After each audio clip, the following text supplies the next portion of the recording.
ગાંધીનગર જિલ્લાના દહેગામ તાલુકા ખાતે આવેલ ગોપાલજી મંદિર ટ્રસ્ટ દ્વારા તેમજ શહેરના અગ્રણી આગેવાનો દ્વારા સ્વામિલના વેપારી ગોપાલભાઈના આપઘાત મામલે પ્રેસ કોન્ફરન્સ યોજવામાં આવી હતી, જેમાં જિલ્લાના દહેગામ તાલુકાના સ્વામિલના વેપારી ગોપાલભાઈના આપઘાતનો મામલો રાજકીય રંગ લાવવાનો પ્રયત્ન ન કરવો જોઈએ હોવાનું જણાવાયું હતું. તો આમાં સામૂહિક અને વ્યક્તિગત હિતનો જ્યારે પ્રશ્નો ઊભો થાય ત્યારે સાર્વજનિક હિતને સર્વોપરી પ્રાધાન્ય આપવું એ દરેક નાગરિકનું અને સમગ્ર સમાજનું કર્તવ્ય બને છે. ત્યારે ગોપાલભાઈએ જે ઝેરી દવા પીને આપઘાત કર્યો તે બાબતે પરિવાર માટે તો ગંભીર છે, પરંતુ તેમાં રાજકારણનો રંગ ન રાખવો જોઈએ તેવા આક્ષેપો ગોપાલજી મંદિરમાં ટ્રસ્ટીઓ દ્વારા અને દહેગામ શહેરના અગ્રણી અને આગેવાનો અને ભાજપના અગ્રણી આગેવાનો તેમજ શહેરના ખ્યાતિ પામેલ નેતાઓએ સૌ ભેગા મળીને રજૂઆત કરી હતી. આ બનાવને રાજકીય રંગ ન લાવવો જોઈએ અને જગદીશ ઠાકોરે રવિવારે આવીને મૃતકના પરિવારને નિવાસસ્થાને જે ભાજપ સામે આક્ષેપો કર્યા છે તે એકદમ નિરર્થક પાયાવિયાણ હોવાની આ કાર્યક્રમમાં રજૂઆત થવા પામી હતી. તો આ મંદિરમાં એવી રજૂઆત થવા પામી હતી કે જે બનાવ બની ગયો તેમાં એક વ્યક્તિનો વાંક પણ ન હોઈ શકે તેવી રજૂઆત પૂર્વ ધારાસભ્ય કામિનીબા રાઠોડે કરી હતી. અને વર્ષોથી ગોપાલજી મંદિર ટ્રસ્ટનું જે રાજકારણ ચાલી રહ્યું છે તેને રાજકીય સ્ટન્ટ ઊભું ન કરવું જોઈએ અને સૌની એકતાને અખંડિતતા જળાઈ રહે તેના માટે સૌ ભેગા મળીને સારો અને સુમેરભર્યો નિર્ણય આવે તેવી રજૂઆત નેતાઓ દ્વારા પામી હતી. તો ગત રોજ સાંજે ગોપાલજી મંદિરમાં યોજાયેલી પ્રેસ કોન્ફરન્સના છેલ્લે રજૂઆત થવા પામી હતી કે દહેગામના સર્વે નાગરિકો અને દરેક સમાજના સભ્યોને રજૂઆત છે કે સૌ આગળ આવીને દુઃખદ અને કમનસીબી કહી શકાય તેમજ સમગ્ર નગર સમાજ માટે નાલેશીભરી ઘટના ગણાય તેનું સમાધાન કરી સુખદ ઉકેલ લાવે તે દિશામાં પહેલ કરવી જોઈએ, નહીં કે રાજકીય રંગ લાવી સસ્તી પ્રસિદ્ધિ મેળવવાનો કોઈએ પ્રયત્ન કરવો જોઈએ. તો મંદિરના હિતની સર્વ પરિવારની મંદિર માટે એકમત થઈ સાથ અને સહકાર આપવો જોઈએ અને સૌ ભેગા મળી આનો સુખદ નિર્ણય આવે તેવો પ્રયત્ન કરવો જોઈએ તેવી રજૂઆત બેઠકમાં થવા પામી હતી. આજરોજ આ પ્રેસ રિપોર્ટ દ્વારા બધા ટ્રસ્ટીઓ પત્રકાર મિત્રના માધ્યમથી સમગ્ર દહેગામ શહેર તથા તાલુકાના લોકોને કહેવા માંગીએ કે ગોપાલજી મંદિરના પૂજા નિવાસ સારું ગામના દરેક પ્રકારના દાતાઓ મંદિર જમીન દાન આપેલો છે. જે જમીન ઘણા સમયથી કોઈ પણ કરાર વગર કેટલાક લોકો વ્યક્તિગત હિત માટે ઉપયોગ કરે છે. એ જમીનો દાતાઓનું મંદિરનું નિભાવ રીતે આપેલ છે. તે જમીનો ગોપાલજી મંદિર માટે પરત લેવા ટ્રસ્ટીઓનું કરાર કરેલું છે. ગામના ટ્રસ્ટીમાંથી સુમેરુભાઈ ગોપાલને બધા જ ટ્રસ્ટીઓ છેલ્લા ઘણા સમયથી લોકસંપર્ક કરીને જમીનનું પરત મેળવેલું છે. આમ આજની પ્રેસ કોન્ફરન્સના માધ્યમથી અમે બધા જ જણાવીએ છીએ કે હાલમાં ગોપાલજી મંદિરના જમીન બાબતમાં રાજકીય વિષય છેલ્લા એક બે દિવસથી જે નેતાઓ બનાવે છે તે બંધ કરી ગામના તથા મંદિરના હિતની વાત કરે. કેમ કે સુમેરુભાઈ સમાજમાં તેમજ રાજકારણમાં સક્રિય હોવાથી તેમના વ્યક્તિગત વિષય માની જે રાજકારણ વિષય બતાવે છે તે બંધ કરી મંદિરના હિત માટે મૌન રાખી કાયદાનું સમર્થન આપે. પહેલાં તો જે આ બનાવ બન્યો છે ગોપાલભાઈ સોમીવાળો, એના માટે અહીંયા બેઠેલા ટ્રસ્ટીથી માંડીને બધાએ અમે દુઃખની લાગણી વ્યક્ત કરીએ છીએ. માનીએ છીએ કે આ બનાવ બન્યો એની પાછળના જો આપણે કારણો જોવા જઈએ તો ઘણા વર્ષોથી આ ગોપાલજી મંદિરના ટ્રસ્ટની જમીનનો જે પ્રશ્ન હતો, અવારનવાર એમને કહેવા છતાં, ભાડું વધારવાની રજૂઆત કરવા છતાં આ જગ્યા એ ખાલી કરવા તૈયાર ના હતા.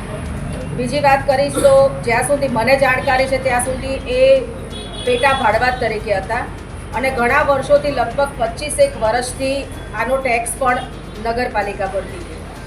તો આજે મીડિયાની અંદર જે રીતે જગદીશભાઈ ઠાકોરે આવી અને ભાજપ અને કોંગ્રેસની વાતો કરી છે અને સીધા જ ભારતીય જનતા પાર્ટી ઉપર પ્રહાર કર્યા છે, ત્યારે હું ખાસ એ વસ્તુ કહેવા માંગીશ કે આ એક ધાર્મિક મુદ્દો છે. ધર્મપ્રેમી દહેગામની તમામ જનતાને આ ગોપાલજી મંદિર સાથે લાગણી જોડાયેલી છે. રથયાત્રા ભવ્ય એ અહીંયાથી નીકળે છે. તો આજે એક આ ધાર્મિક મુદ્દા તરફ પણ એમણે વિચારવું જોઈતું હતું અને જે રીતે એ સોશિયલ મીડિયામાં અને દહેગામમાં આવી અને ભાજપની વાત કરી એ ખરેખર ખૂબ જ ખોટી કહી શકાય.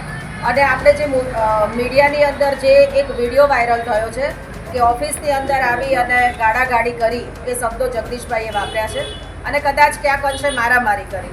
પણ અહીંયા બેઠેલા મારા પત્રકાર ભાઈઓને કહેવા માગું છું કે સ્વાભાવિક છે આજે મને કે તમને આવેશ આવે અને આપણે જો મારામારી કરવાના હેતુથી જઈએ તો પહેલાં તો આપણે બૂટ ચપ્પલ ઉતારવા નથી રહેતા.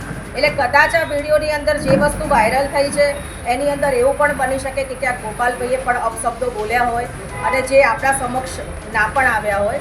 એટલે ખાસ કરીને તો હું મીડિયાને અને દહેગામની જનતાને પણ વિનંતી કરીશ કે આ ધર્મને લગતો એક મુદ્દો છે.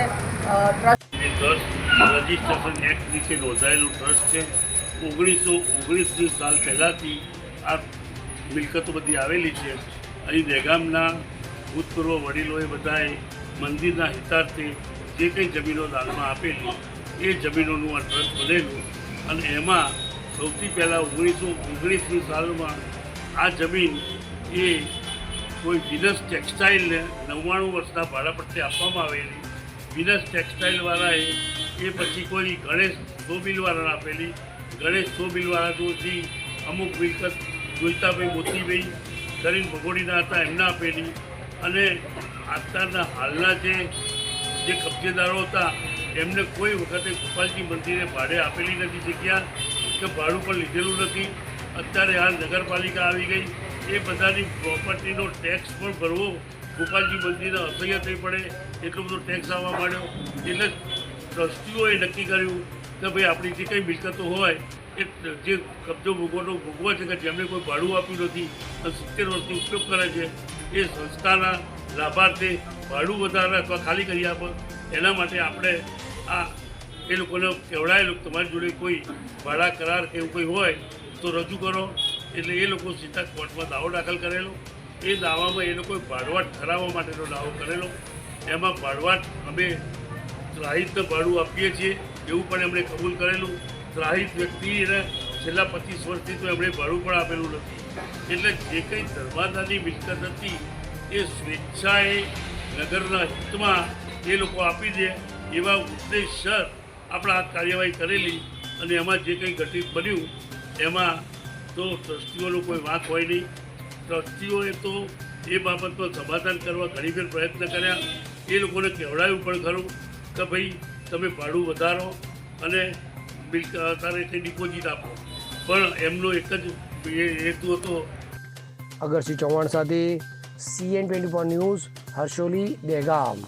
હવે જુઓ દેશ દુનિયાની તમામ ખબરો તમારી આંગળીના ટેરવે.